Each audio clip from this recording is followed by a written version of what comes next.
What's up? Oh, it's bright. We're sit in the shade. Finally passed out a little bit and slept for a few hours.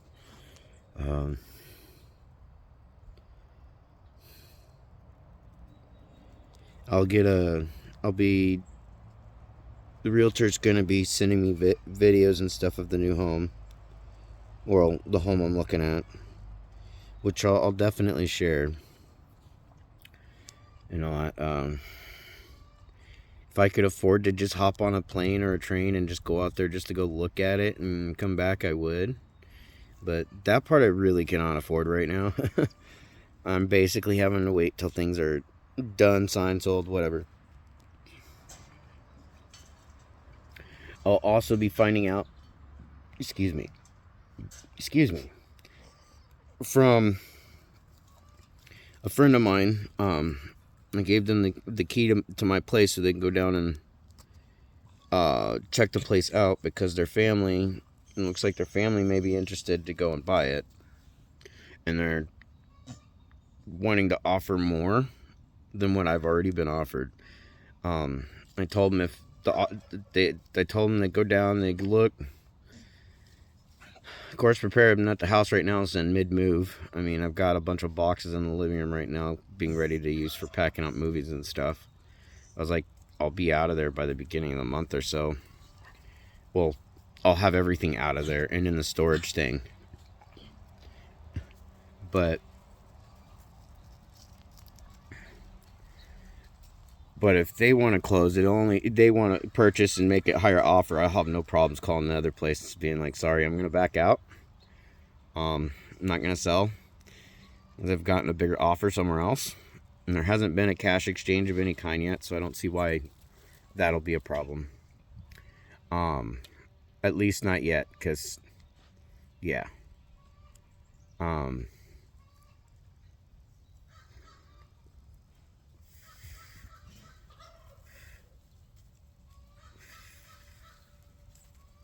So today I'll be able to see the house that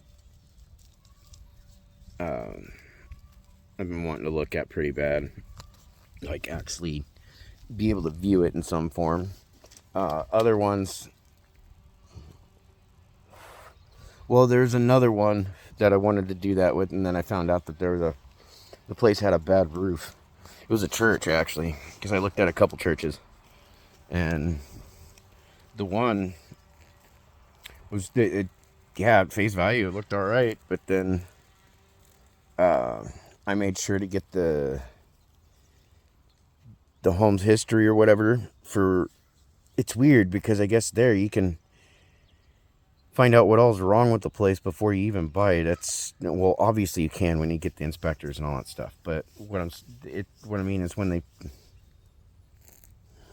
like put the place up for sale or whatever, you're able to access all the shit for recent inspections and all that stuff. I don't know how to explain it. It's just weird, because unlike when buying a home here in Oregon, I wasn't sent any information on the home, on like any updates, what the wiring's like, what the plumbing's like, what kind of wiring, what kind of plumbing, all that stuff. Like, we weren't given anything like that. So when we did go through the walk through, like, was able to physically walk through, we were only able to see what we could see and try to go by that, just like anybody else. I mean, it's at least that's what it seems like here. That's the norm. You go look at a house and you try to see what you can see without having to open up a wall or anything.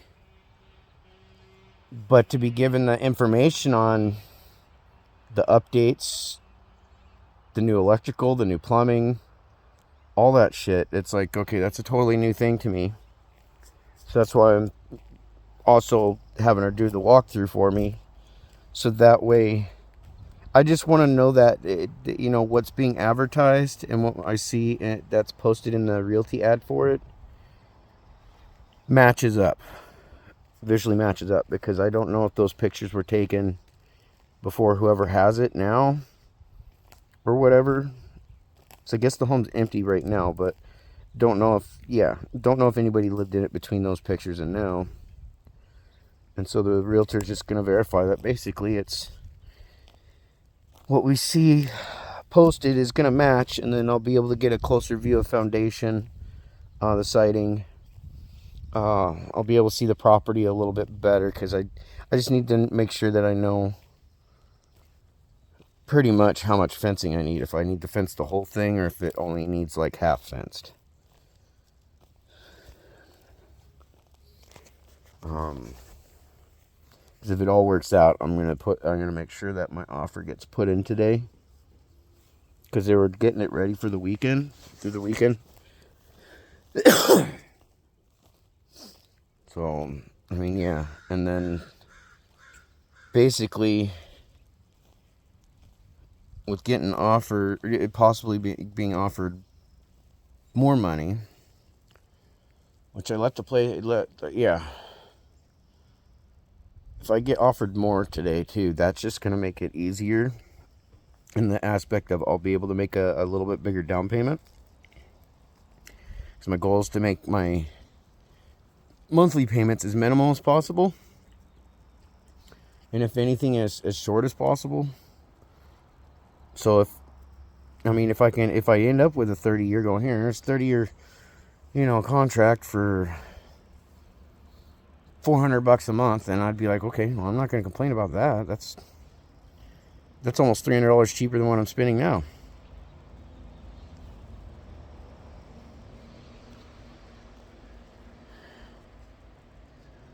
And it'll also, with that added offer, that does go through, I'll have a little more to actually go towards investing in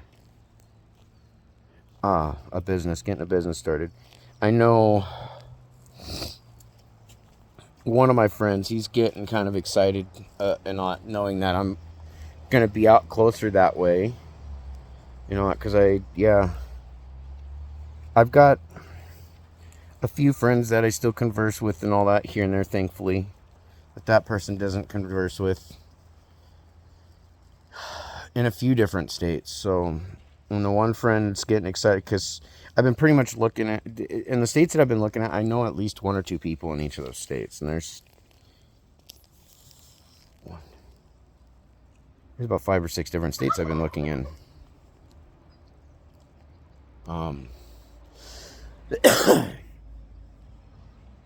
So I mean, yeah, it's gonna be an interesting day. I got a lot of anxiety over that. It's a positive anxiety though.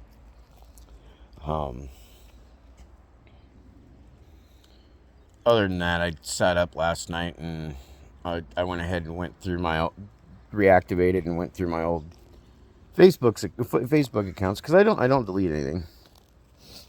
And I was able to pull up messages, all kinds of shit. Because like I said, I can go really far back.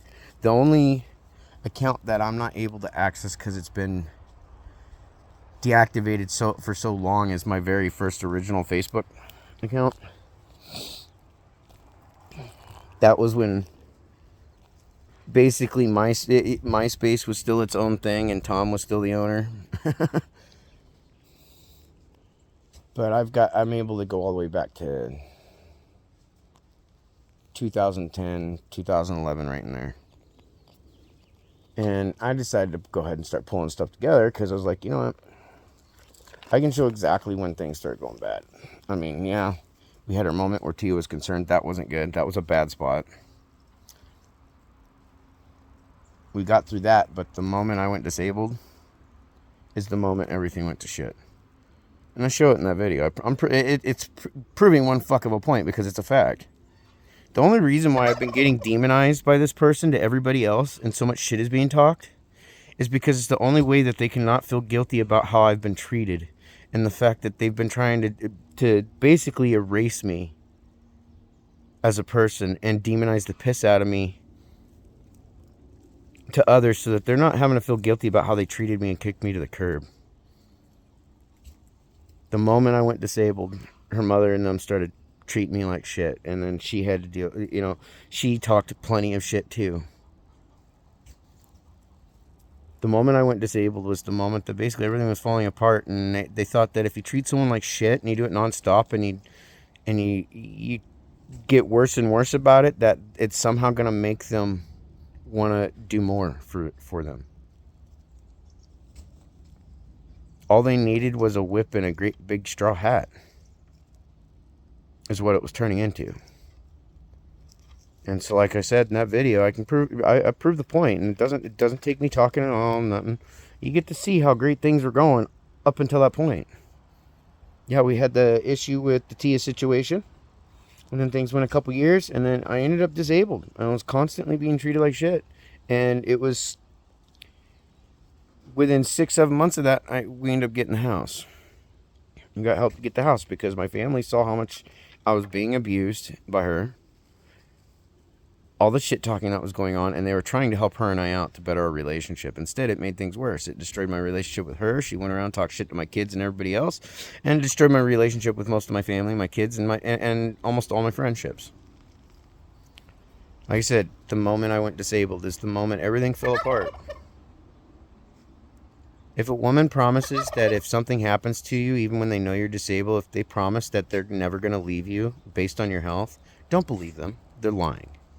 They're just telling you what they think, what they know you want to hear, basically. And it's just a game to them. They don't give a shit. Because the moment you do, they're going to kick you to the curb. They're going to destroy you. You're not useful to narcissistic people if you can't basically work hand and foot for them. The moment you get injured, they're going to be more worried about the doctor bill than they're going to be worried about your health.